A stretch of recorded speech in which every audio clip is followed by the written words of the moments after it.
What is my name? Troy DeCohen. I'm the senior pastor of the Mount Vernon Heights Congregational Church. How did I become a pastor? When, how, and why? That's interesting. I was one of the young people for whatever reason. When I hear youth really not sure how to live and always question, and then you get involved in stuff that you shouldn't. And I was that child, and I I ended up doing a lot of bad things.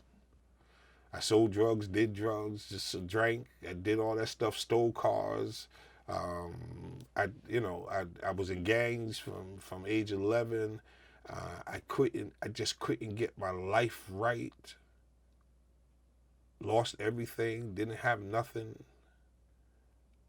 And here I was a man and had nothing to look back on or to. The church then became my hope. I ended up in the church.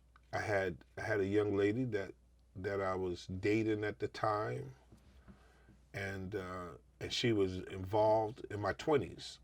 She was involved in the church, and it was through the experience, and it was at that time it was the Pentecostal church, and it was through the experience of the church, which was that particular method of worship. I never was exposed to. I came out of the Anglican church as a child, so I don't know nothing about this Pentecostal and hand clapping, foot stomping, and people being excited about God, and I didn't know anything about that. And I was suffering spiritually and mentally because my life wasn't producing anything. And then the pastor's son, him and I became very good friends. And as a result of us we would hang out, we would do things together. And as a result of that, his father one day told his son he wanted him to become a minister. So Aaron said, well, yo, Troy, man, you my boy. And if I'm going to do this, you got to do it too. As I always think back, is that by the time I tried to do those things or that thing, I could barely read. I was in my 20s. And the first book I ever read, cover to cover, in my whole life, was the Bible. It saved me. And I'm not perfect, and I don't even preach perfection, but I preach the two things that the Lord said, and that's to love the Lord thy God for all thy heart, soul, mind, and strength, and to love thy neighbor as thyself. I came away with those two things. If I could be the best person I can for God, and then be the best person I can for someone else, that's all that's required of me, and that's what I followed. And I started reading the Bible, started praying, also my mind open. And here, years later, here I just had a high school diploma, and then once I got with the Lord in my 20s and late 30s and stuff, here I went back to school. I got 2 bachelors, 2 masters. I've been at my doctorate twice, and here I was in my 20s and couldn't read. Now I have employment opportunities. I could work in any field because I not just have religious degrees that speak to theology, I also have degrees that speak to practical application, right? I got a degree in psychology and leadership as well. So that also then opened my opportunities to work in various fields and capacities, not just in church. When I read the Bible, I'm not reading the Bible so much for the heavenly, the fluff stuff. The truth of the matter is we're earthly.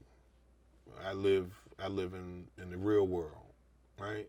So when I read the Bible, I always look for the words of encouragement, words that tell me that in spite of, and that's what I share with your class, and I share with you, that in spite of what you go through, God can help you get through it.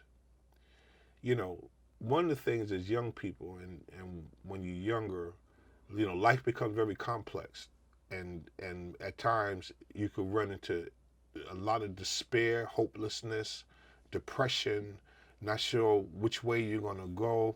And I always shared, and I share with people, even if you don't believe in the sense of a superior being, the language that is mentioned in the Bible are great tools, at least to assist you with what you're going through. One of the things in the Bible, and I always like the text, and it says, greater is he that is in you than he that's in the world. And one of those, and that scripture itself speaks that there's something great inside of you, that no matter what you go through, the part in you is greater than what you are facing. And then for me, when I couple that, knowing that I have a God and I have someone greater and bigger than me, and then I know I have a spirit inside of me that can't be defeated no matter what I go through. I got people that said, oh, well, you don't understand. This addiction got me. No, I've been there. I went through the addiction. People say, well, everybody's against me. Well, I couldn't read, but I had to build myself up and to be able to get my degree. Don't you know that life is designed to kill you? Trust in God in spite of what you go through. Don't worry about how you're walking, but believe in God. Because here's the thing, your faith is going to be tested in this. You're going to go through some stuff in this. I wish somebody understood that I'm going to go through some stuff as I believe in God. It ain't going to be because I can quote scripture, can't quote scripture. I'm going to just go through because this is what life brings. I tell folk all the time that life is designed to kill you. But God is designed to save you. And that's what the Bible tells me. And it taught me that, Troy, you got to put everything you got in this, but also trust that there's a God that got your back, that when you think you can't make it, he'll push you through.